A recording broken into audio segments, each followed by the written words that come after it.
you are the founder and CEO of Epic Games, and one of the things that you guys have been pretty well known for over the past couple of years is taking on Google and Apple. I wonder if you could tell us a little bit about why you decided to sort of start that fight. Yeah, well, they've distorted the American business landscape into something that's almost unrecognizable. You know, my first experience as a programmer was with an Apple II. You know, you buy this computer, you turn it on, and the first thing that comes up is a programming prompt. Anybody can write code. You don't need to join a developer program and pay some annual fee for the ability to write basic code. You can then save your program to a floppy disk. You share it with any friend. You could sell it in a store. You could publish it on a bulletin board online. Everybody had complete freedom to do business together, and that, you know, for the following 25 years in that era, the entire global software industry formed and was an incredibly competitive and robust business. When Apple came out with the iPhone, they totally shut that down. They blocked all competing stores and competing payment processors and imposed junk fees on the platform, taking 30% of all transactions. Seemed like a low fee in 2008 or so, but now it's by far the majority of profit being made by all digital apps. Apple makes more profit from every app than the developers of the apps themselves make. It's just unjust, and it's broken the software economy completely to the point where, it's not just Apple taxing revenue of other companies. It's deciding who's allowed to compete with them and how. We built an awesome PC game store that competes with the Steam game store and the Microsoft game store and the good old game store on PC. Apple blocks it on iPhone. We're not allowed to compete with Apple to have a software store on iOS. And they bar large categories of competitors from competing. They blocked game emulators until Europe forced them to open up. They block AI assistants from performing functions nearly as well integrated as Siri. They block competing web browser engines so that web browsers remain crappy and are forced to use the Safari engine, which is intentionally limited in order to stifle the viability of web as a competitor to native apps. So there's this vast gamut of anti-competitive practices Apple imposes there. And in fighting them, I very much wanted to show the world what was really happening. We didn't just file a court case. We went out and we defied Apple's rules, and we defied Google's rules, and we launched a direct payment system into our app, enabling Fortnite players to buy directly from us and save 20%, or buy from Apple and pay the regular price. Apple blocked us from that. We filed our antitrust case against both Apple and Google simultaneously, and we've been fighting ever since. And we're not going to stop until companies like us are free to compete again everywhere in the world. It's just been very disappointing. What used to be a really visionary, respectable industry in the United States has turned into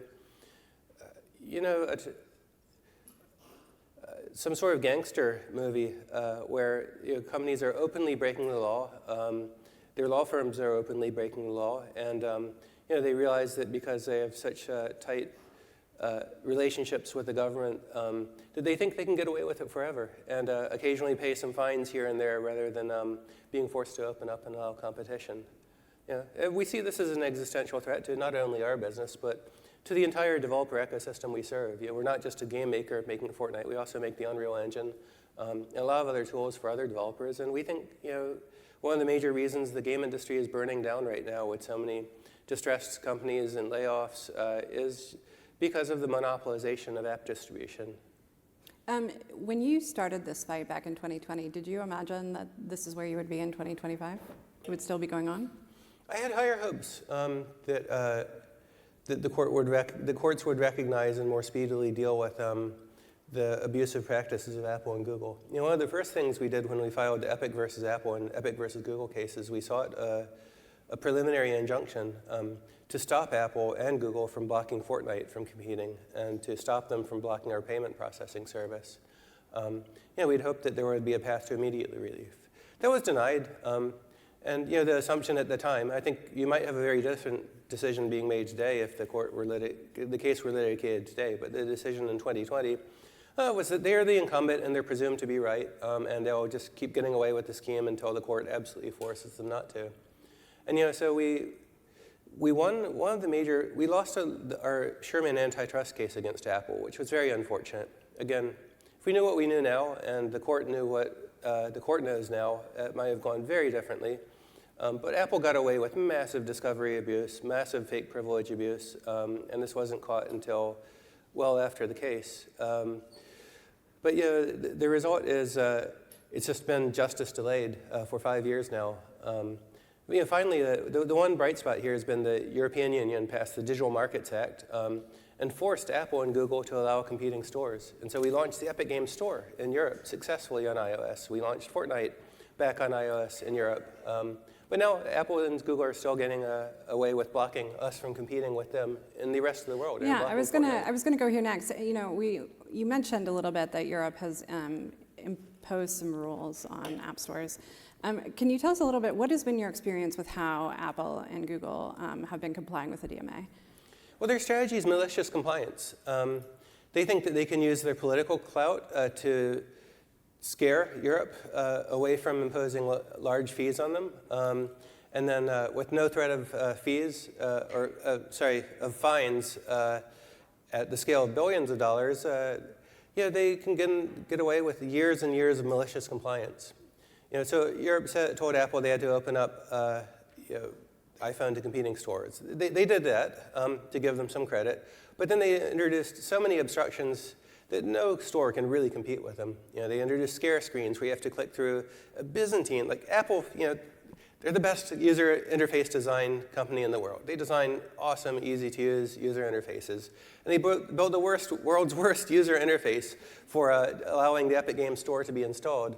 And so it's intentional that they did it that way. And they tell you that they can't protect users and their software might be insecure. And Google and Apple both do these things. And then they impose fees for developers who want to sell outside of the App Store. It's like, if you want to sell in another store, you not only have to pay junk fees on your sales through that store, you also get a worse deal from the Apple App Store by relinquishing exclusivity.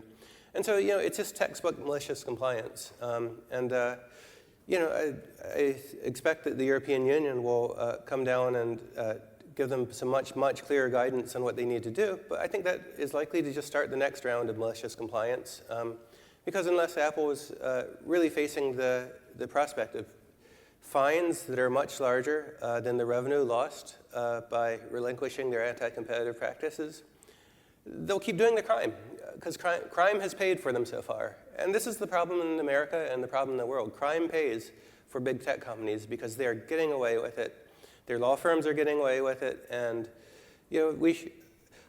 obviously we shouldn't expect that to change until enforcement becomes much more vigorous. So you all have now launched the Epic Games Store, not just in Europe, but in the UK, Brazil, and Japan. Has the experience in some of those other places been different than in Europe? Oh, well, so let's see. So we've launched Epic Games Store on Android. It's been on PC and Mac for 7 years now. We launched it on Android worldwide, and it's available, and anybody can install it on their phone. But Google, has a flow of some 17 or 18 screens to try to scare the user away from installing our software. They tell the user that Epic Games Store is from an unknown source, and it might harm your device. Like, Google knows who we are. I'm pretty sure. And they know our software won't harm the user's device. But they pop up these misleading warnings in order to disincentivize users and disincentivize competition. Just textbook self-preferencing, but they're getting away with it. And 50 to 60% of users drop off from our website when they go to install our software. 50% of them are scared away because Google has scared them. The 50% of people who do succeed in installing our store have it on their device and it works, and they can get it Fortnite and play. Epic Games Store is launched on iOS in Europe, Europe only. Everywhere else, Apple is still blocking it. And again, the drop-off for installation is 50 to 60% because of the friction and the scare screens. But for users who get it on their device, it works. We have a growing base of Fortnite players who are returning. Have you guys been able to persuade any other companies to put their apps in your store? We're seeing two different tracks. On Android, Google does so much work marketing Android as an open platform, behind the scenes, they're undermining it. Developers have been generally willing to put their apps on the Epic Games Store for Android, so we have a couple dozen games now, and we have a whole lot more coming. And by the end of this year, the Epic Games Store will enable developers to just submit their games, and we'll have an unlimited size catalog that will just keep growing. Hopefully tens of thousands or hundreds of thousands of apps by the end of next year. On iOS, the story is different because Apple not only adds barriers to shipping on competing stores on iOS, they actually make the App Store deal dramatically worse for developers who ship their apps to the Epic Games Store. Instead of Apple collecting 30%, they collect a nominally lower fee, but then they collect an annual junk fee of 50 cents per user per year. Unless your app is enormously high grossing per user, any free-to-play game is largely dissuaded from that. So almost no developers have been willing to put their, no major developers of major games have been willing to put those games on our store on iOS. It's too expensive for them. Apple would bankrupt them if they did that. But we have gotten a few back catalog games that were big in the past that kind of faded out and are now coming back to the Epic Games Store, and we're launching there. And hopefully after, if Europe clarifies the DMA and says Apple is not allowed to impose these junk fees, then hopefully we'll see the floodgates start to open. I saw another interview in which you said that you guys have spent billions of dollars on both the legal fees and sort of developing the Epic Games Store. Do you think that it was worth the money? Well, yes, I think it's essential. If developers like us, Epic Games and the Y Combinator companies and other independents in the world hope to become major successful companies and forces of nature in the tech industry, we must be free to compete. Right now, we're all vassals in a feudal system that's controlled by Apple and Google. Really sucks to admit this, but it's the truth. We are second-class citizens in a world that they control.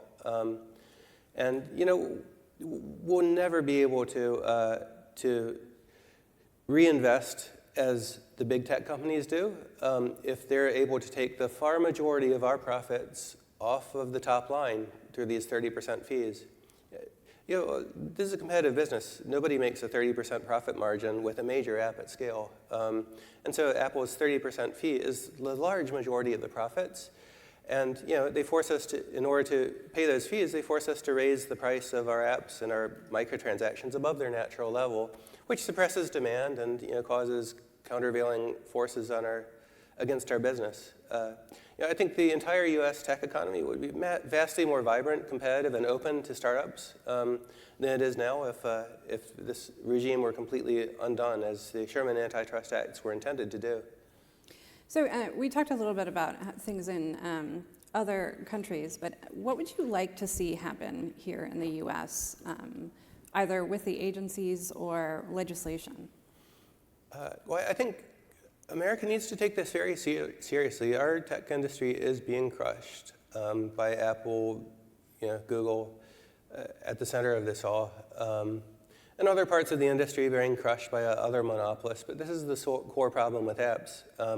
I think both the existing antitrust laws need to be enforced as broadly and robustly as possible, and recognizing that Apple and Google will engage in massive scale malicious compliance and obstruction, and that their big law firms are unshackled by what used to be the ethical duties of lawyers, that they need to be willing to take a very hard line on that in the way the Sherman Antitrust Act was originally enforced. Talking about breakups, the potential of criminal enforcement actions and actions against individuals making decisions as well as the companies themselves. I took a position against that for a very long time. I thought that when Apple and Google were compelled to obey the law that they would, but we see now that that is very much not the case, and that they're not going to stop until they're forced. So I think law enforcement needs to take on an entirely new tone if these companies don't get speedily in line with the requirements of law.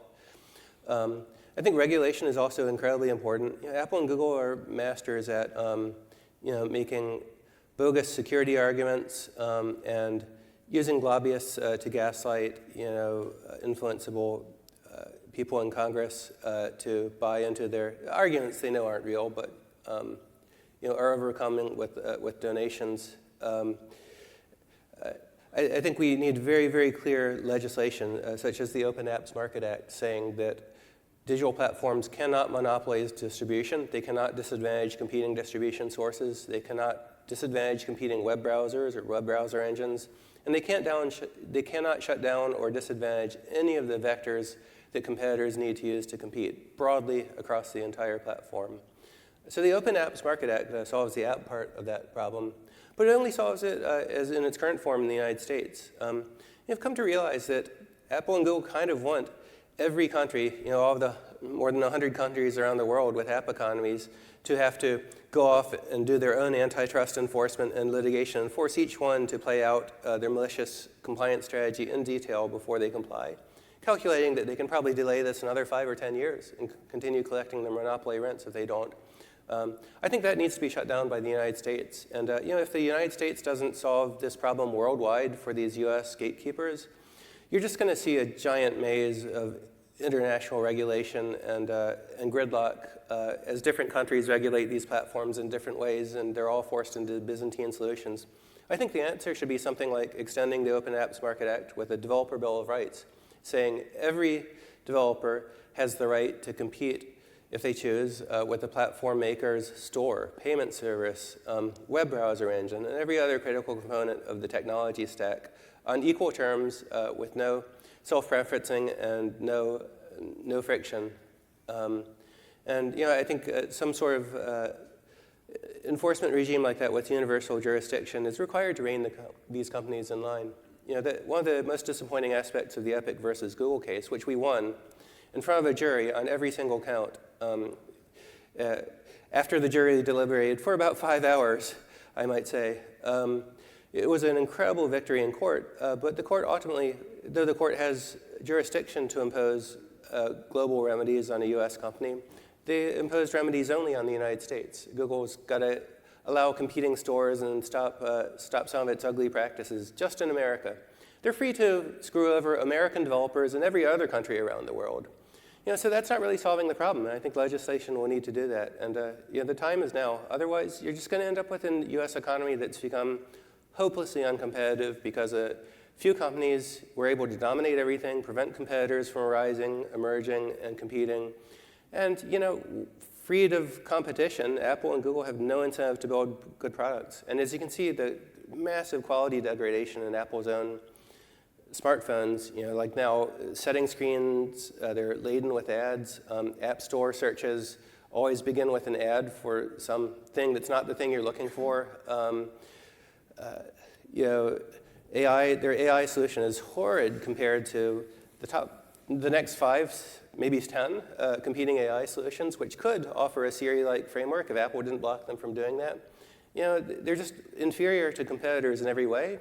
And because they don't have to compete with the competitors, it doesn't really matter. But America is the big loser in this. America is not going to retain its position as global tech leader if these small number of US companies are allowed to stifle competition from all of the other US companies that aspire to do better.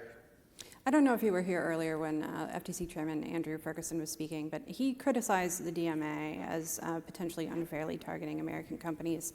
And he and some in the Trump administration have sort of characterized the fines that are expected to be imposed as taxes or tariffs on American companies. I wondered how you sort of respond to that kind of criticism. Well, the sad truth is that Apple and Google are no longer good faith, law-abiding companies.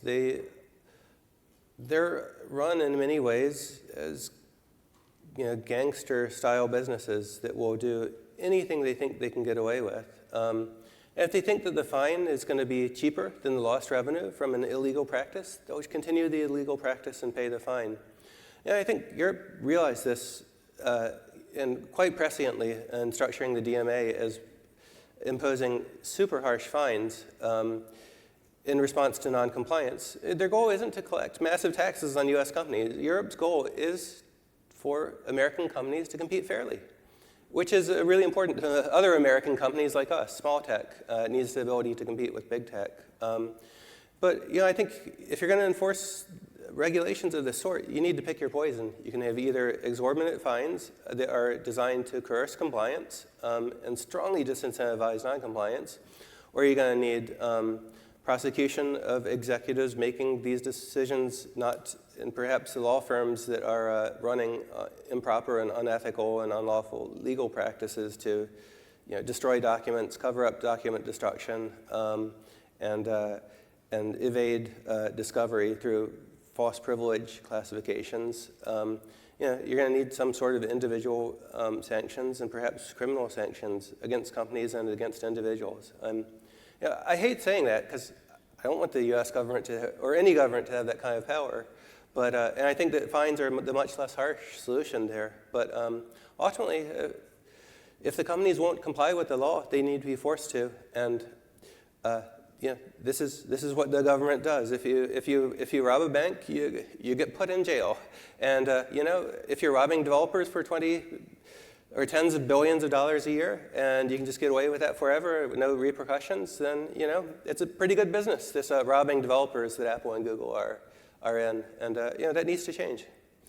You guys have spent a good amount of time on the Hill advocating for the Open Markets Act and some of the other antitrust legislation. I wonder if you guys have detected sort of any changes in Congress or more willingness to push this, given the amount of money that some of the tech platforms spend on lobbying. I think there's a growing realization that monopolization of markets breaks everything, that makes America America. America is what it is, the most vibrant economy in the world by far, because of competition, because of opportunity that exists here, and because of the freedoms we have here. It's the most vibrant democracy and the strongest power because of our freedom of speech and all of our other rights protected by the Constitution.